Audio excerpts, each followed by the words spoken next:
Fue educado en la Universidad de Cambridge, casado 2 veces con más de 3 hijos. La primera esposa fue cristiana, abandonó a la primera esposa para casarse con la segunda, que era su enfermera. Murió a los 76 años, a los 23 años de edad lo diagnosticaron con una esclerosis tremenda, atrófica, y le dieron menos de 2 años para vivir. Y sin embargo vivió 50 años más, 76 años murió. Y lo más irónico del caso de la vida de este grande astrofísico inglés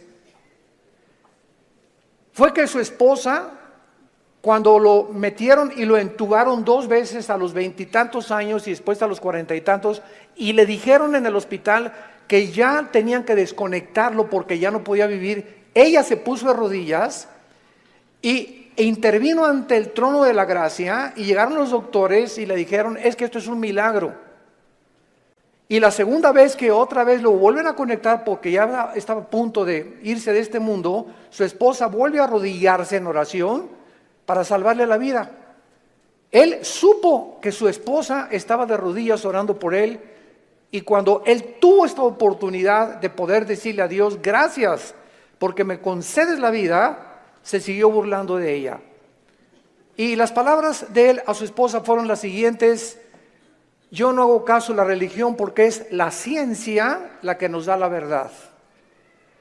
Me dio mucha tristeza que antes de morir haya muerto negando a Dios y declarando que Dios no es el creador del universo. En ese momento, cuando escuché este programa de televisión, porque fue a través de las noticias que escuché esto, inmediatamente vino a mi mente la vida de más grandes astrofísicos que él, que fueron cristianos. Él argumentó que era porque la verdad estaba en la ciencia, y sin embargo Blaise Pascal, astrofísico francés, escribió cantidad de tratados acerca, y no era un religioso, era un cristiano. Blaise Pascal confesó, y en sus libros lo dijo: Jesucristo es mi Señor y mi Salvador. Nadie se puede comparar en la astrofísica con Blaise Pascal. Y después tenemos a Isaac Newton. ¡Qué tremendo! Isaac Newton, que comienza a postular las leyes de la famosa gravitación, cristiano de los pies a la cabeza, y muere alabando a Dios y dándole gracias a Dios por la muerte de Cristo.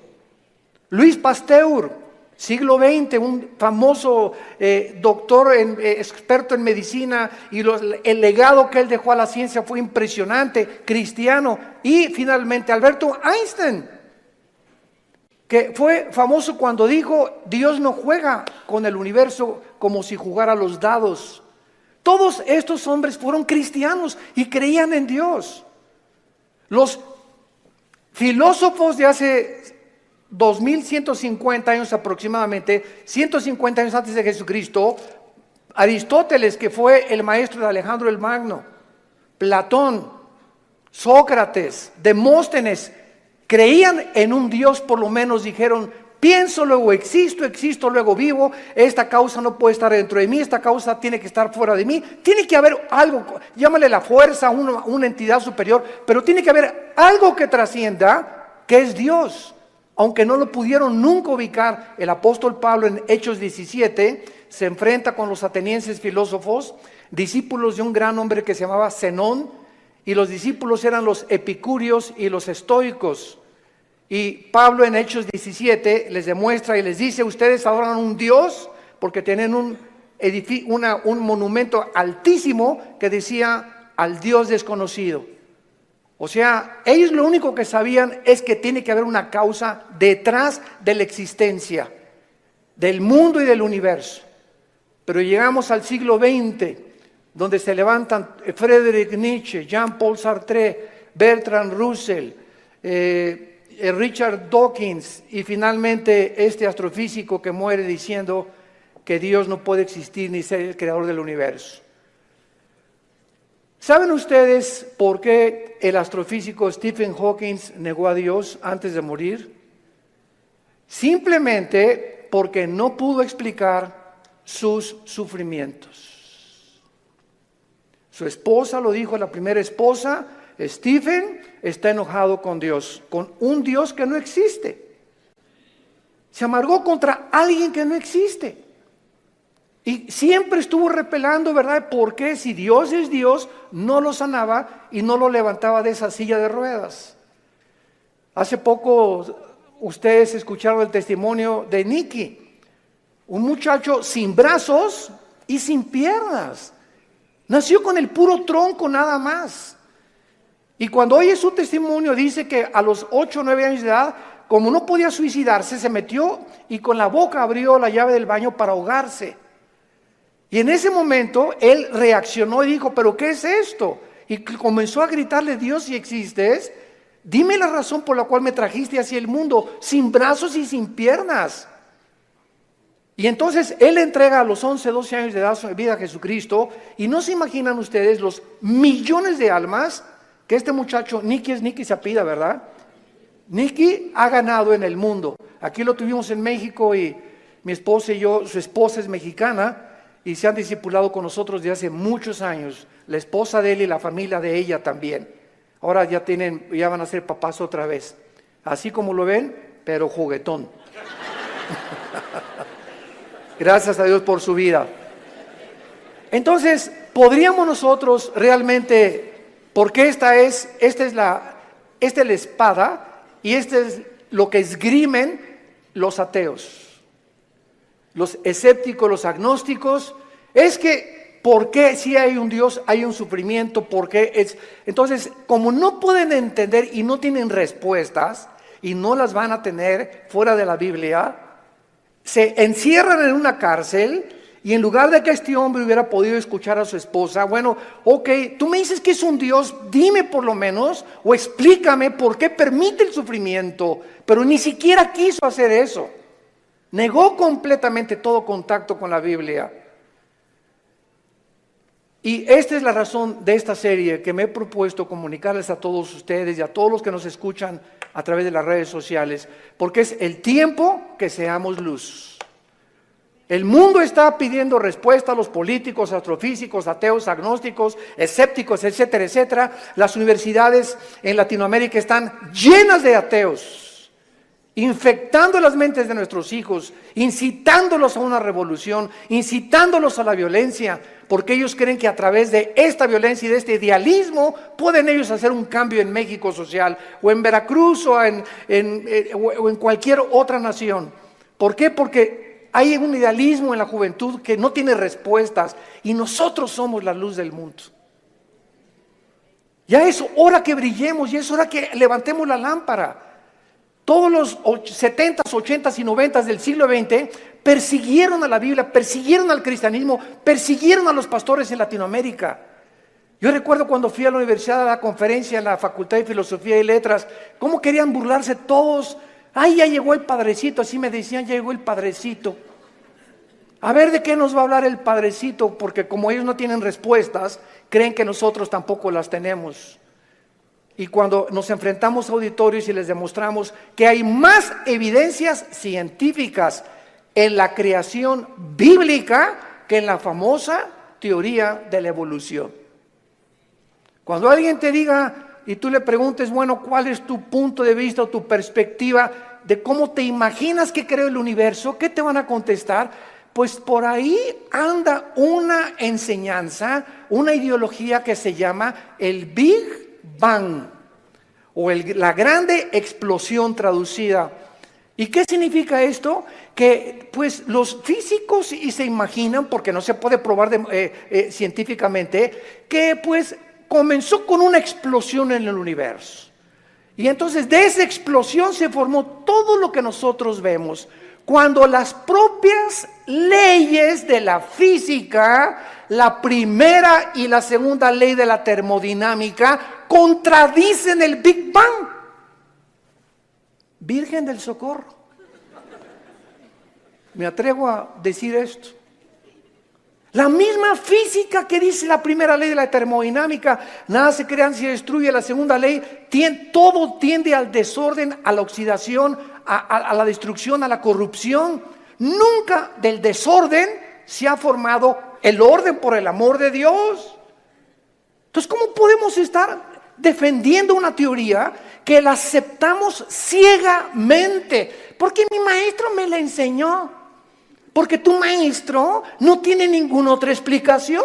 Y como dijo Don Teofilito, como decimos aquí en México, ni la tendrán si no vienen a la Biblia. Porque por medio de la ciencia y por medio de la intelectualidad, que es limitada, el ser humano no puede traspasar y trascender la dimensión espiritual, la dimensión del mundo invisible. Entonces el intelecto choca contra las cosas que no entiende y al llegar ahí se vuelven locos.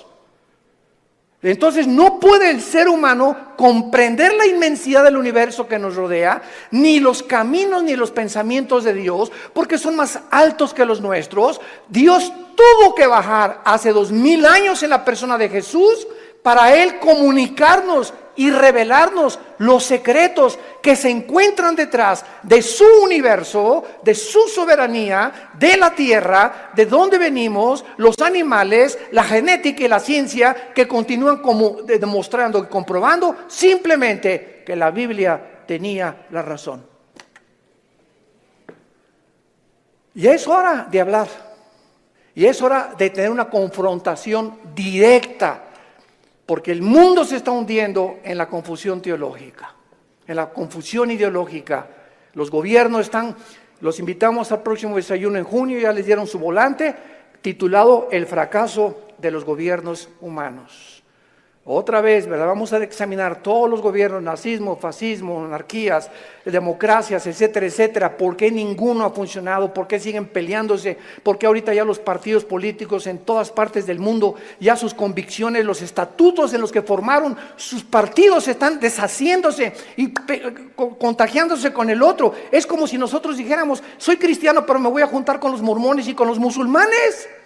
Cuando los principios de los musulmanes, los principios de los mormones y el cristianismo se contradicen unos a otros. Entonces, ¿creo realmente que mis convicciones son reales y es la verdad? ¿O necesito otras ideologías porque no estoy seguro de lo que yo creo? Es una tristeza, se están derrumbando ante nuestros ojos todas las ideologías y todas las filosofías del mundo. Los sistemas de pensamiento están confundidísimos como jamás lo habían estado. Gubernamentalmente, teológicamente, filosóficamente, económicamente, es una confusión en el mundo tremenda. Es el estrés por el cual vive la gente. Es una incertidumbre de dónde está la verdad, dónde está la luz, quién tiene la verdad. Tú dices que en aquella religión, tú dices que en aquella religión. Discúlpame, en ninguna religión, en la persona de Jesucristo. Porque tú puedes tener X religión sin tener la verdad, ni tener al Hijo de Dios en tu vida.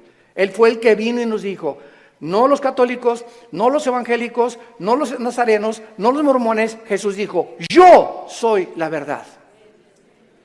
Y cuando Él entra a tu vida, se te caen las vendas.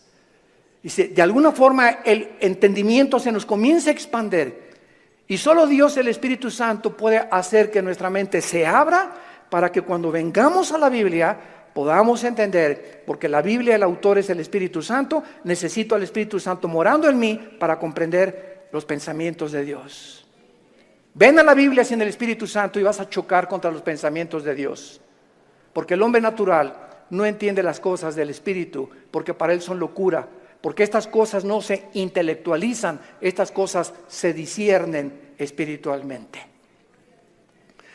Veamos estos pasajes a continuación que nos van a servir de base para poder dar una explicación y comenzar ya a levantar la bandera de la fe. Dice en Romanos 5, versículo 3, y no solo esto, sino que también nos gloriamos en las tribulaciones, sabiendo que la tribulación produce paciencia.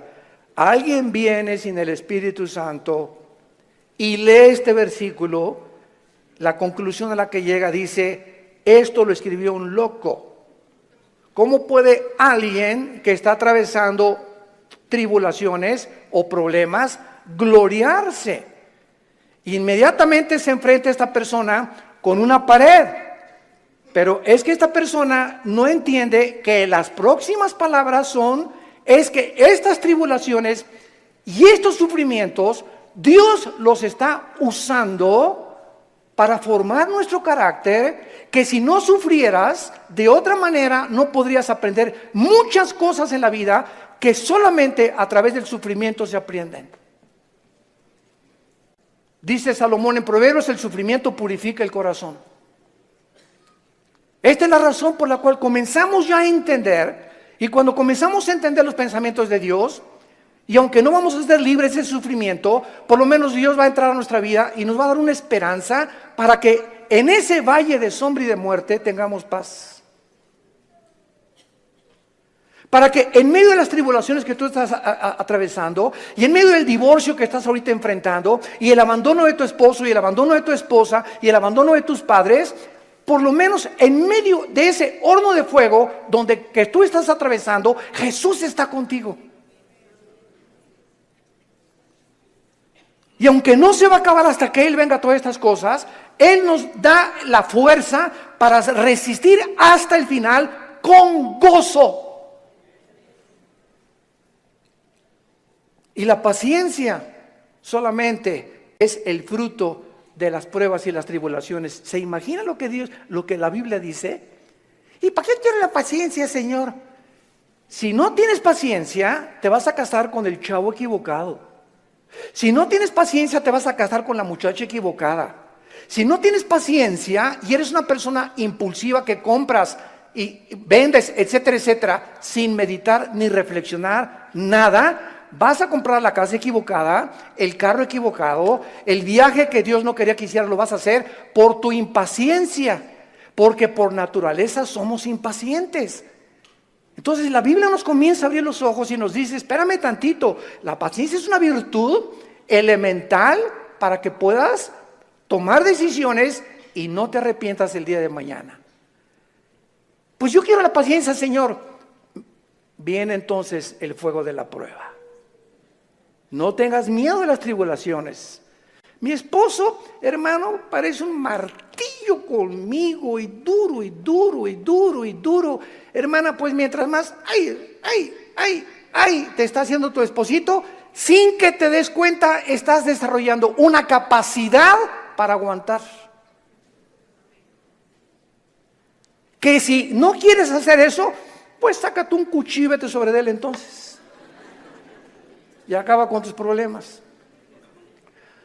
Hace muchos años, quiero irme con mucha calma con estas conferencias porque son muy importantes y tratar no se imaginan, oren por nosotros, por mi esposa y por nosotros, nuestros hijos. Necesitamos mucho de las oraciones de todos ustedes y le pido a Dios mucha oración, que siempre que yo estoy enfrente de un público pueda yo tener la capacidad de explicar su bendita y profunda palabra. Hace muchos años había un dramaturgo inglés llamado Oscar Wilde. Y él hizo muchísimas obras de teatro. Yo me acuerdo, tenía como 18, 19 años de edad.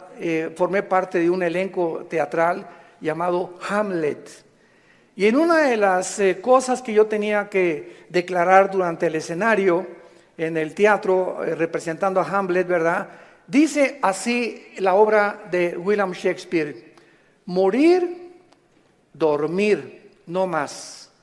¿Qué es más levantado para el espíritu? ¿Levantar las armas contra un piélago de calamidades y haciéndole frente a acabar con ellas? ¿O esperar el sufrimiento y dormir y morir no más? En otras palabras, este dramaturgo que no era cristiano, pero creía en Dios, Oscar Wilde, y tenía problemas morales, ¿verdad? No nos vamos a meter con eso ahorita. Oscar Wilde pudo entender que en la vida es o mueres o vives. Ahora, escojo vivir, aguántate. Le decía a mi papá, no chille, agarre piedras. Estamos vivos, no es Disneylandia, por el amor de Dios, ya madura. No es Reino Aventura. No estamos en el milenio todavía, estamos en un mundo de una raza humana caída, donde hay pecado, muerte, oscuridad, sombras, tristeza, enfermedades, violencia, etcétera, etcétera. Y vamos a través de esta serie a explicar por qué permitió Dios esto. Y nos vamos a dar cuenta, cuando veamos la explicación de Dios, vamos a levantar las manos, te voy a decir, Señor, profunda es tu sabiduría y tu gracia y tu misericordia. Cuán profundos son tus pensamientos. Y yo era como era porque no entendía. Ahora entiendo, Señor, y te alabo y te bendigo. Y va a venir una paz sobre tu vida que sobrepase el entendimiento, que te va a dar la fortaleza de seguir viviendo para Jesús. Y este es el propósito de esta serie que he tratado de preparar para todos ustedes y los que nos escuchan.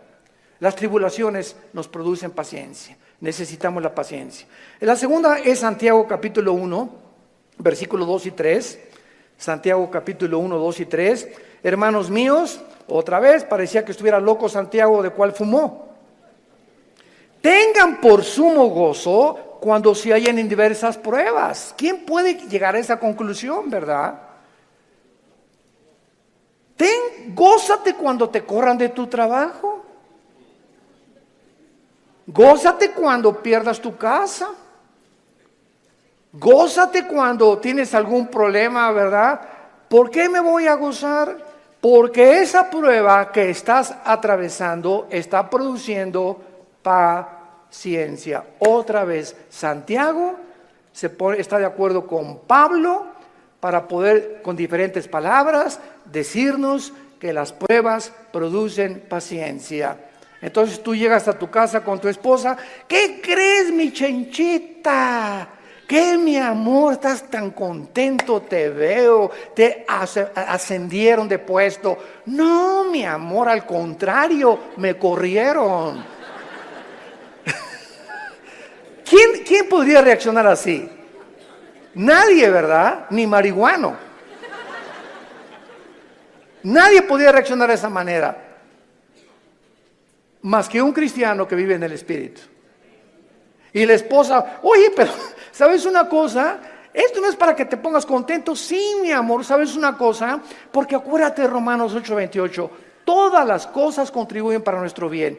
Y no me corrieron porque haya sido ladrón, borracho, parrandero, jugador o defraudador. Me corrieron, ¿verdad? Por políticas, lo que tú quieras. Pero ¿sabes por qué me gozo, mi amor? Porque creo lo que dice la Biblia. Ahorita mi única reacción sería llegado, vieja, sácamela de don Julio reposado. Y vamos a ponernos los dos hasta atrás. Esta vida no vale gorro. Vamos a divertir. ¿Qué nada? ¿Y qué Dios ni qué cristianismo? Esa es la otra reacción. Y comenzar con la autolástima y comenzar a amargarte contra Dios. ¿Te das cuenta? Entonces, en lugar de que tomemos esa actitud, la Biblia nos muestra que nos enfrentemos a los problemas con otra actitud, porque cuando Dios ve que tú enfrentas esa actitud y que tú llegas a tu casa y Señor, gracias, te alabo, yo no entiendo por qué me corrieron, lo único que sé es que tu palabra dice, no desmayes, no tengas miedo, yo soy tu Dios, nunca te dejaré, nunca te abandonaré, y estoy seguro que viene un trabajo mucho mejor que el que yo tenía, en el momento en el que Dios ve desde el cielo que nuestra reacción aquí en la tierra es diferente a la de los demás seres humanos, Dios nos bendice.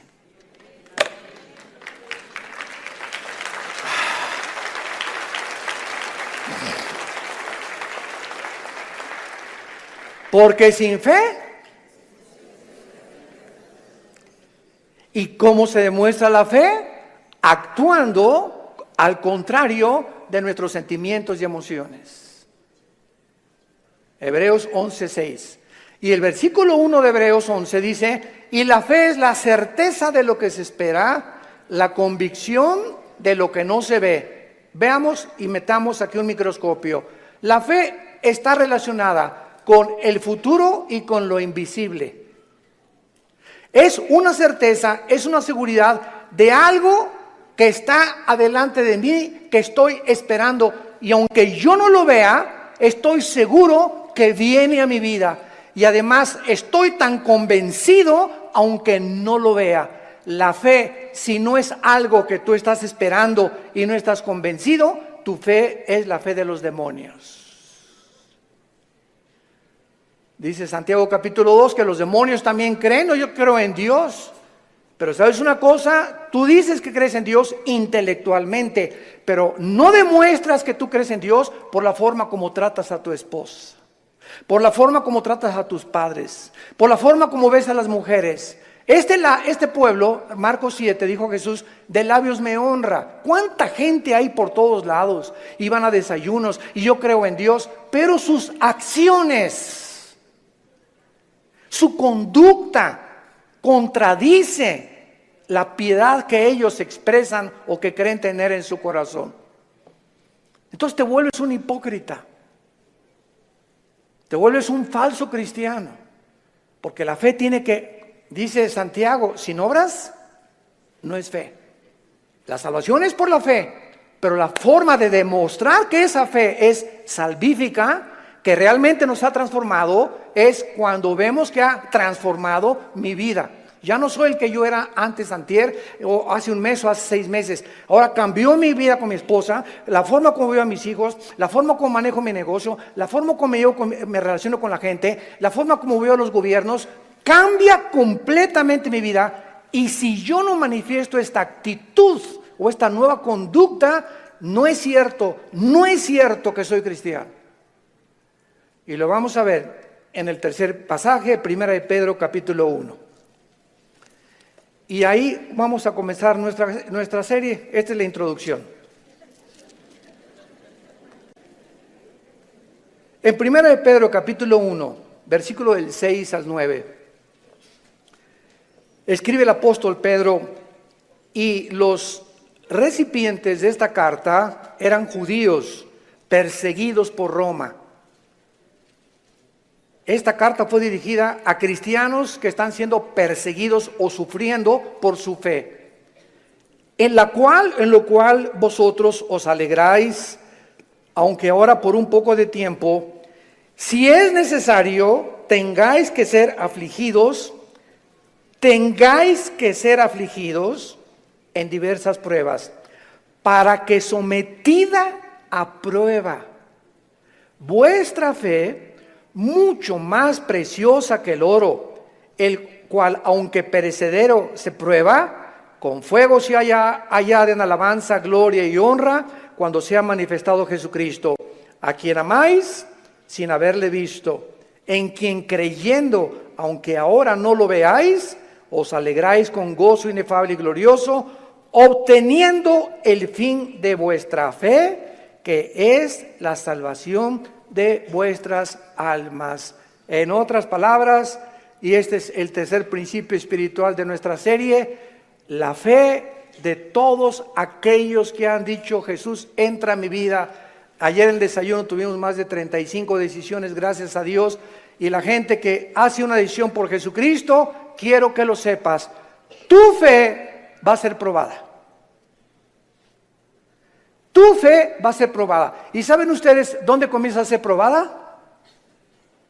En la familia, con tus hermanos y con tus papás o con tus primos. ¿Por qué? Porque la primera prueba de la fe es la persecución. Ayer nos contaba mi hermano Alejandro, él es el director del Instituto Teológico Internacional del ITI, y nos contó una anécdota mientras veníamos de Toluca al desayuno en el camino, que yo no la conocía de mi hermano. Y me dice: Armando, tú sabes que cuando yo me convertí, porque él fue el primero en la casa que se convirtió. Y yo los correteé como 2 o 3 años. Una vez quise incendiar una reunión de oración. El gadareno era Pinocho comparado con los demonios que yo traía. Y se los digo en serio. Y me dice mi hermano: tú sabes que cuando yo me convertí, guié a la casa, y mi mamá inmediatamente me quiso correr. Ya te metiste con una secta, quién sabe qué te metieron, etcétera, etcétera. Total, dice, me tuve que salir de la casa, y a los 4 días regresé a la casa. ¿Y qué crees? Estaba un cuñado mío, nuestras hermanas, la abuela, los tíos, y me hicieron juicio. Todos alrededor de la mesa, diciéndome: a ver, acércate por favor, estamos escuchando que ya te cambiaste de religión y que andas por ahí con unos aleluyas y quién sabe qué tantas cosas, y en esta familia la única religión que tenemos es tal y tal y tal y tal cosa. Y dice mi hermano: yo lo único que hice es a todos ellos que me hicieron juicio por haber aceptado a Cristo, en lugar de que contentos de que dejé las drogas, porque era bien hipioso mi hermano antes, y le metía todo, ¿verdad? En lugar de que estuvieran contentos, estaban completamente enojados que yo había comenzado a leer la Biblia. Y lo único que les dije fue, puse la Biblia en medio de todos y les dije: ¿la han leído? Y comenzaron todos a voltearse unos con los otros. No, Chepo. Pues si no la han leído, ¿qué base tienen para juzgarme que yo estoy mal? Porque si no es la Biblia la base de nuestra fe, ¿qué es entonces? Yo no les dije que fui con los mormones ni que fui con soy un musulmán. Estoy en un grupo de cristianos que leemos la Biblia. Y si ustedes no leen la Biblia, no tienen ninguna base. Y dice mi hermano, desde esa vez nunca se volvieron a meter conmigo. Pero vino la persecución inmediatamente y vendrá contra ti también. Y comienza en la propia familia. ¿Por qué? Porque Dios nos sacó de las tinieblas de nuestra familia para regresar a nuestra familia e iluminarlos y sacarlos también al reino admirable de la vida de Jesucristo. Y si tú en tu familia no eres una luz y en tu medio donde trabajas no eres una luz y no estás dando testimonio de Jesucristo, tu cristianismo es religioso nada más. Y recibirán poder. ¿Para qué? Para poder enfrentar al mundo. Sin ese poder no se puede enfrentar al mundo. Hechos 1:8. Y recibirán al Espíritu Santo y me serán testigos. Entonces vemos nosotros que tiene un propósito todo esto. Muy bien, vamos pues a comenzar esta serie con las siguientes declaraciones y reflexiones. No cabe duda que vivimos en un mundo completamente disfuncional. No hay un solo matrimonio funcional. El matrimonio es la unión de dos extraterrestres. Pero por si fuera poco, dos extraterrestres que ninguno se conoce ni se entiende el uno al otro. Y vas a tener 60 años de casado, como dijo un gran predicador hace algún tiempo en un estadio en Estados Unidos que lo escuché. Yo tengo 60 años de casado más o menos y sigo sin entender a mi esposa. Y como dijo Dios Teofilito, ni las vamos a acabar de entender. Porque no nos manda Dios entenderlas, nos manda Dios amarlas.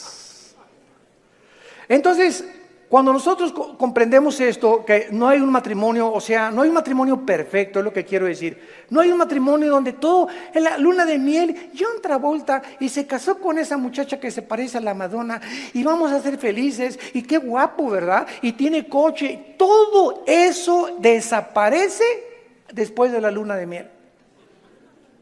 Comienzas a enfrentarte con una persona imperfecta de los pies a la cabeza. Peor todavía si no son cristianos.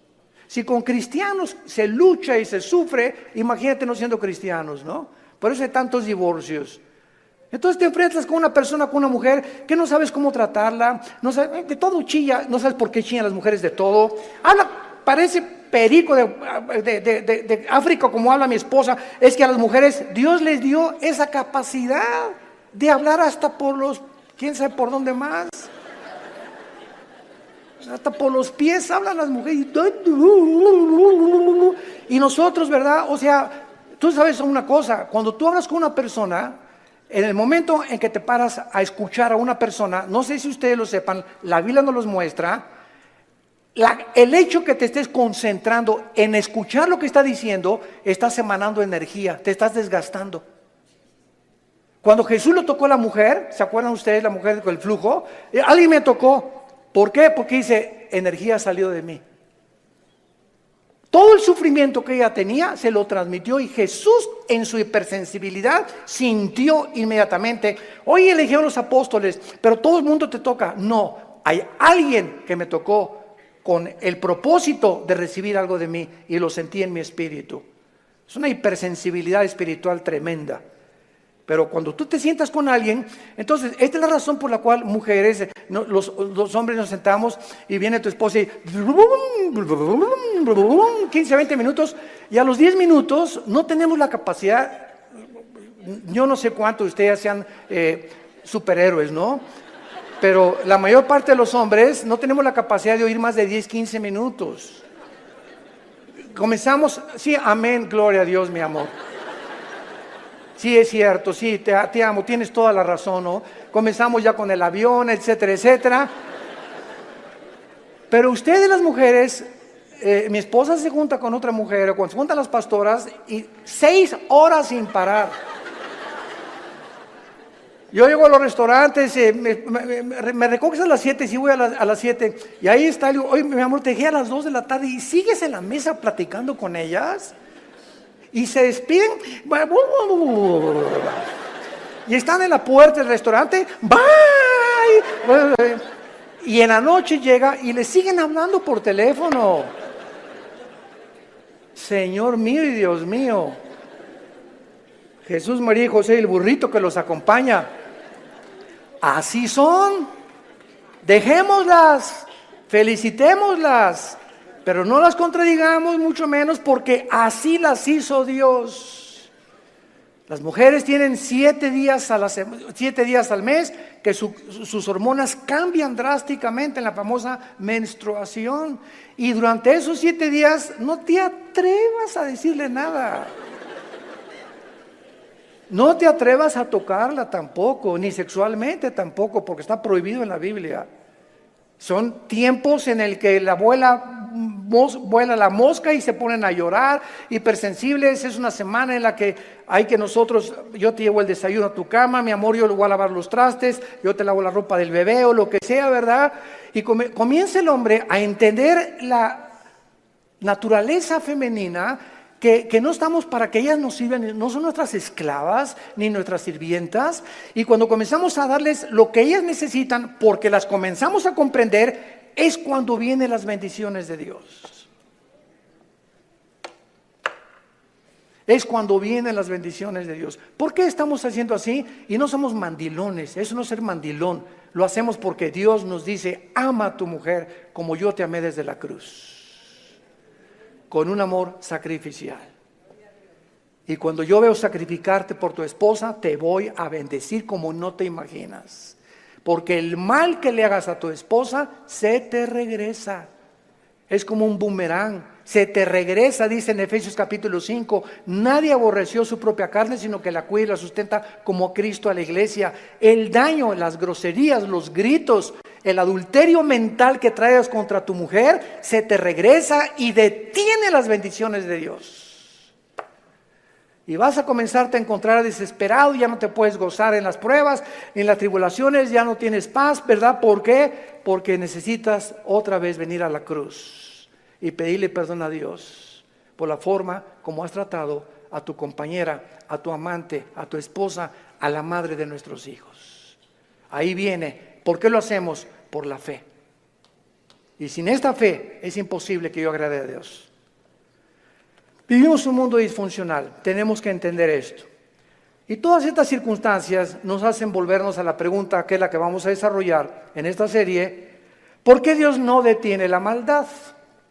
Muy buena pregunta, muy válida filosóficamente.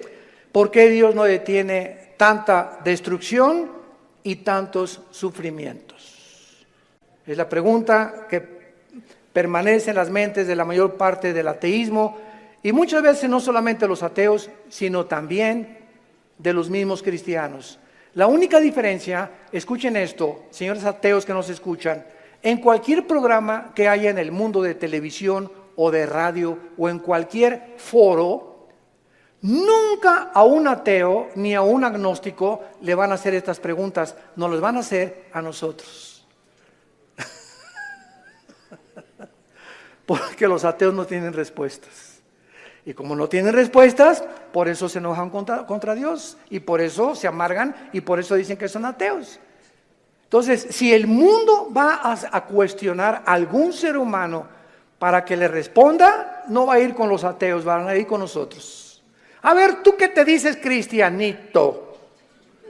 Dime esto y esto y esto. Hace mucho les conté un incidente que lo he repetido así. Una vez estaba platicando sobre el ateísmo en el Hotel María Isabel, salimos del desayuno hace algunos años y me aborda una persona en el elevador, pero así, ¿verdad? Usted es el señor Andrés, así, mucho gusto, ¿cómo está? Ya entramos al elevador juntos.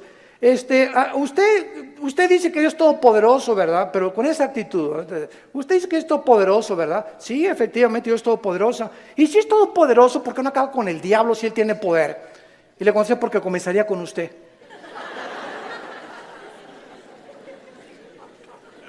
Dele gracias a Dios. Le cambió completamente su perspectiva.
escriba, ¿no? O por lo menos ya le di tarea para ir reflexionando ella a su casa, de que hay respuestas y que si realmente Jesús hubiera venido o ahorita acabara con la maldad, acabaría con todos, porque perverso y engañoso es el corazón de todos los seres humanos. Entonces démosle gracias a Dios que no lo ha hecho y que en su paciencia, dice en 2 de Pedro capítulo 3, está esperando para que todos o la mayor parte de los seres humanos se arrepientan antes de que juzgue severamente este mundo. Muy bien, entonces por causa de no tener estas respuestas que demandan sus mentes finitas, cuando una persona astrofísico o ateo demandan respuestas, no se ponen en la posición honesta de decir, bueno, ok, yo ando buscando por qué el sufrimiento y la maldad, pero me voy a poner en una posición honesta. Yo soy un ser humano, amén, lo soy. Si soy un ser humano y si existe Dios, es lógico, vamos a decir una línea lógica elemental, es lógico que sea un ser sobrenatural y sería imposible poder comprender los pensamientos, así como un niño no comprende los pensamientos de su padre, ni de un filósofo. Aunque es el mismo cerebro, no está desarrollado el niño de 6 años como el de uno de 25 años de edad. Entonces, siguiendo esta línea de lógica, si existe un Dios, tiene que ser mucho, mucho más grande. Entonces, yo estoy ante un universo lleno de misterios, estamos llenos de misterios. Si hay extraterrestres, si no hay extraterrestres, si existen los hoyos negros, si no los hoyos negros, si es el otro, cómo comenzó el universo, de dónde venimos, bla, bla, bla. Estamos llenos de misterios. Entonces, estos misterios no voy nunca a comprenderlos con la mente de caracol que tengo, porque si existe Dios, es un ser hiperdimensional. ¿Qué necesito? Buscar dónde lo puedo encontrar.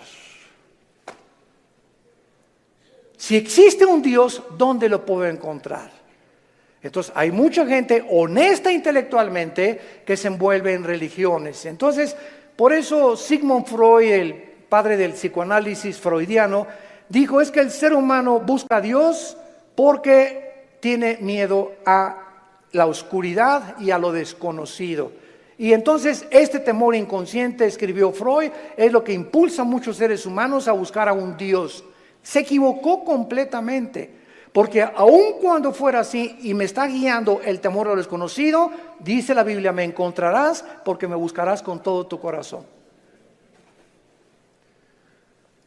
Yo les confieso en mi caso particular, a los 25 años de edad me encontraba yo en un momento existencial en mi vida, que estaba yo en el lodo, así estaba yo en el suelo completamente. Anduve buscando en tantas religiones y por acá y por allá, también experimenté con algunas drogas, era borracho, parrandero, jugador, mujeriego, me decían el aventurero de Tlalnepantla, aunque no vivía en Tlalnepantla. Y a través de esta crisis existencial, mi hermano ya se había convertido, mi hermano Alejandro, y caí de rodillas un día porque los amenacé, llegaba mi hermano con los cristianos, Armando, arrepiéntete, mira, ustedes están locos, y llegaban ahí, ¿verdad? Y hasta comenzaron a pelar, en ese tiempo se comenzaron a peinar como Jesús, así, y se ponían hasta unas túnicas blancas y me parecían locos, freaks, como le decimos en inglés, ¿no? Y dije, no, están más locos que nada, es la nueva onda, ¿verdad? Y peace and love y todo así, amorosos y todo, no me convencían. Hasta que llegó esta crisis existencial en mi vida, en la que ya no tuve más que hacer, intenté quitarme la vida 2 veces, ya no quería vivir, dije, no hay propósito, significado en mi vida, y en esa crisis caí a las 4 o 5 de la mañana, recordando las palabras que siempre mi hermano, antes de irse a la casa, oraban por mí. Y esas oraciones que hacían por mí en la casa me llegaron a tocar las fibras más sin que yo lo supiera, movieron mi espíritu. Y me levantó el Señor, creo, a las 3, 4 de la mañana y caí de rodillas. Le dije, Dios, si tú existes, te necesito. No sé quién eres, pero yo te necesito si tú existes. Y si es verdad que es tu Hijo, al quien tú escogiste y en quien el cual tenías tu complacencia y lo mandaste para que lo oyéramos a Jesús, no dijiste que oyéramos a Buda, ni a Mahatma Gandhi, ni a Mahoma. Tú dijiste a él oír. Si es Jesús, yo lo necesito en mi vida. Le hablé a mi hermano a las 4 de la mañana, pasó por mí a las 5 de la mañana, me llevó a la casa de un misionero bautista con un corazón impresionante por el amor de las almas, y ahí estuve yo en un mes de febrero, marzo, ¿verdad?, de 1974, caí de rodillas junto al piano, que era un músico misionero, y le grité a Dios. Me comenzó con la Biblia: por cuanto todos han pecado y son apartados de la gloria de Dios, la paga del pecado es la muerte, Juan 3:16, Dios te ama, etcétera, etcétera. Y comencé a llorar y a llorar y a llorar y a llorar durante 40 minutos llorando. Y yo no sabía ni...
¿Por qué lloraba? Pero estaba llorando, sentía que eran capas que se me quitaban así encima. Y ahí quedé tirado todavía como media hora. Ya me dijo el misionero, dijo: vamos a dejar a tu hermano aquí solo en mi estudio. Ya salí yo y sentí como que me habían quitado, ¿verdad?, todas las frustraciones y desilusiones y traiciones que traía, y mentiras de todo lo que, programas virulentos que el mundo me puso. Y fue la forma en la que Jesús me dijo: ¿verdad? Tú eres a quien tú estás persiguiendo. Y de ahí en entonces, ¿verdad?, mi vida fue cambiada radicalmente. Yo supe que había llegado al final de mi vida y que si Él era Jesús, yo tenía que dedicar mi vida a Él. No había ninguna aventura más grande en la cual un hombre pueda aventurarse a vivir más que conocer a Dios. No hay una aventura más grande. Conocerle es el más grandioso afecto de nuestros sentidos, y amarle el más grande de nuestros propósitos. A los 3 años de que comencé a trabajar yo en la hotelería, era gerente del hotel, el que acabamos de ir ahorita en la reunión de los pastores en Acapulco, enfrente de la Diana. Estuve de gerente como 1 año, gerente en el Hotel Camino Real de Polanco, etcétera, etcétera. Y le dije a Dios: me voy de misionero. Yo creí que Dios me había llamado para otra cosa, me fui de misionero. Y me fui a la sierra de Oaxaca, entre la Costa Chica y la Costa Grande, entre Oaxaca y Guerrero. 3 años durmiendo en pisos de adobe. Mi cojín era un ladrillo envuelto en periódicos, y me tapaba en la noche con periódicos, con los indígenas. Yo creí que me había llamado Dios para ser misionero, porque los misioneros que conocí en Acapulco me mandaron para que yo fuera, y lo único que me daban era un cheque de $100 al mes. Comíamos lo que pescábamos, las almendras que arrancábamos y los mangos que quitábamos de los árboles durante 3 años de mi vida. Y ahí conocí la máxima de las pobrezas. Más pobre no puede ser. Yo dormido en camas de piedra, hermano, te gané. En covachas, estas eran chozas de adobe. Y además había un pueblo ahí que se llamaba El Ciruelo, cerca de Tejucunicuilapa, en la Costa Chica, que era de leprosos. Y me acuerdo que un día me dijeron: es que ¿por qué están tapados así? Es que son leprosos. Y yo creí a las 2 de la mañana que Dios me había llamado a morir con lepra. Y le dije a las 2 de la mañana: sé Dios, si ese es mi destino, Señor, aquí estoy. Yo no sabía ni qué contagios era la lepra, ni conocía mucho de la lepra, pero yo creí que Dios me había llamado para morir como un leproso. Y ya, ¿verdad? Pasaron los 3 años, regresé a Acapulco, comencé a predicar, a fundar movimientos de estudios bíblicos en las casas. En 1979 la organización del famoso evangelista, que vamos a orar por él, Luis Palau, se está muriendo de cáncer, por cierto. Tiene cáncer en los pulmones, Luis Palau. Me hablaron a formar parte del equipo de Luis Palau. Del 79, 80 y 81 estuve como evangelista por toda la República, todo Tabasco, Guerrero, Veracruz, pueblito en pueblito, predicando de choza en choza, pueblito. Nos corretearon, nos aventaron piedras, nos aventaron palos, me lastimaron 2 veces, me enfermé con malaria, me enfermé con calentura de 40 grados, etcétera, etcétera. Y todas estas fueron, ¿qué cosa? Pruebas. Dios estaba forjando carácter en mi vida, que era muy importante para lo que más tarde me tenía que enseñar. Y el secreto, quiero decirles a ustedes, el más grande secreto de la vida es no amargarte. Es el más grande secreto de la vida cristiana. Un cristiano amargado no entra a la tierra de Canaán. No pasas Canaán. Dice en Hebreos 12 que bloquea la gracia de Dios la amargura. No importa lo que nos hayan hecho, lo que nos digan. Me acuerdo en los 80s cómo nos calumniaron, me dijeron que me había casado 4 veces, que tenía hijos hasta en Iztapalapa, 15. Bueno, es increíble, y todavía me dicen que de vez en cuando han oído esos rumores, ¿no? Ya le gané a Salomón. Puras mentiras. Pero el diablo es encargado de verdad de buscar la forma de desprestigiarte, de impedir. Pero ¿sabes una cosa?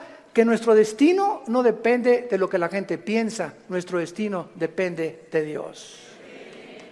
Y nadie puede arrebatarte ese destino que Dios te ha dado. Nadie, absolutamente nadie.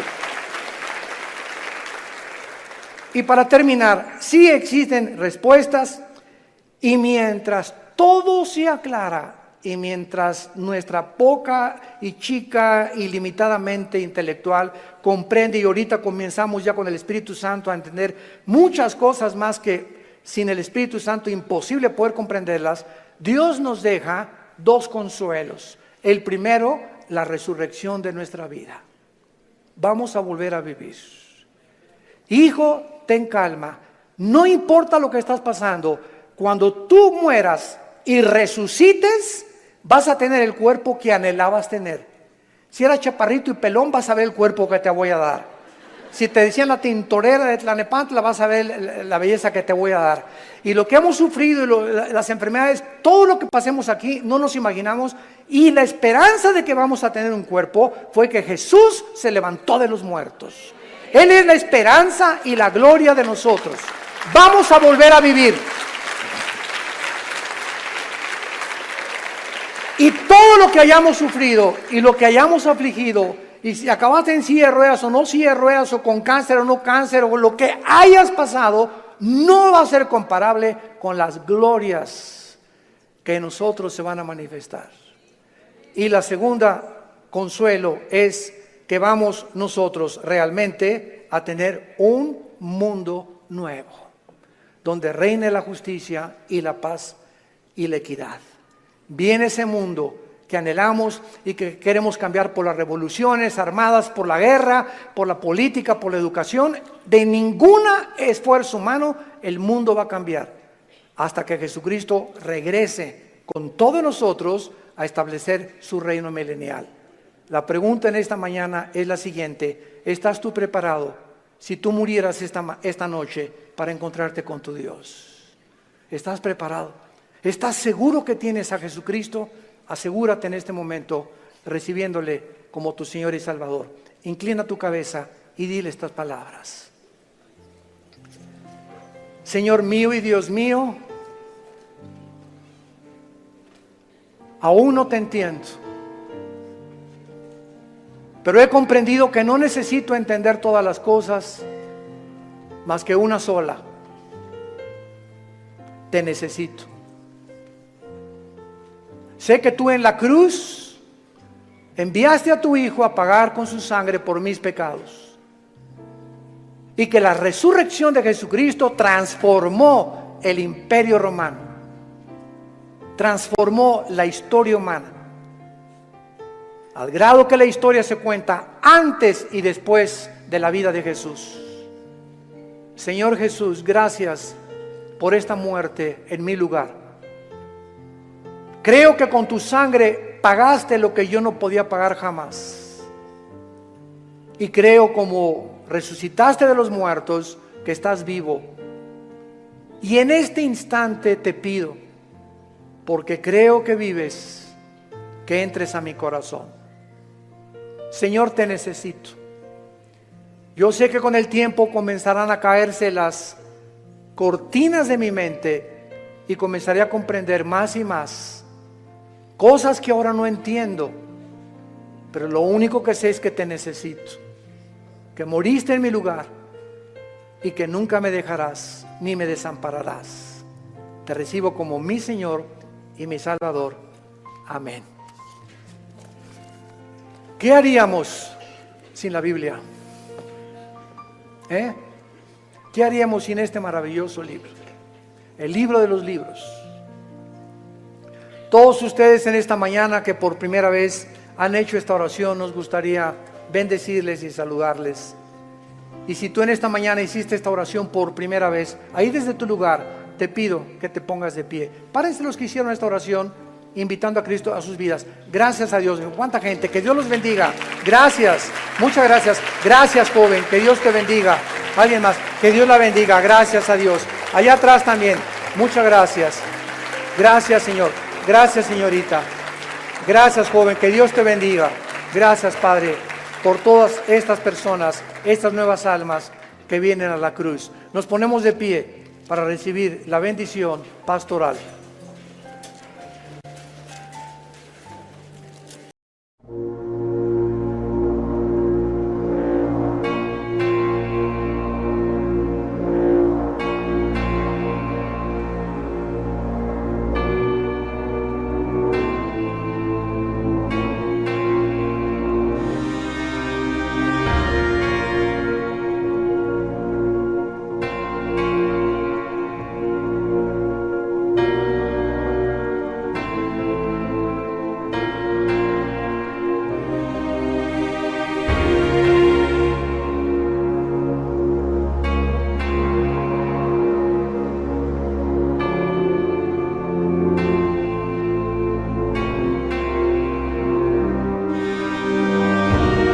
Los que quieran extender su mano hacia acá lo pueden hacer. Los que no, no hay ningún problema. Es en señal de que recibes esta bendición. Dios bendiga tu vida. Dios bendiga tu matrimonio. Y les dé la paciencia para tolerarse y soportarse el uno al otro hasta que venga Jesús. Y esta fortaleza solo nos las puede dar el Espíritu Santo, viviendo en la palabra de Dios. Dios bendiga a tus hijos. Dios bendiga el fruto que llevas ahora en tu vientre.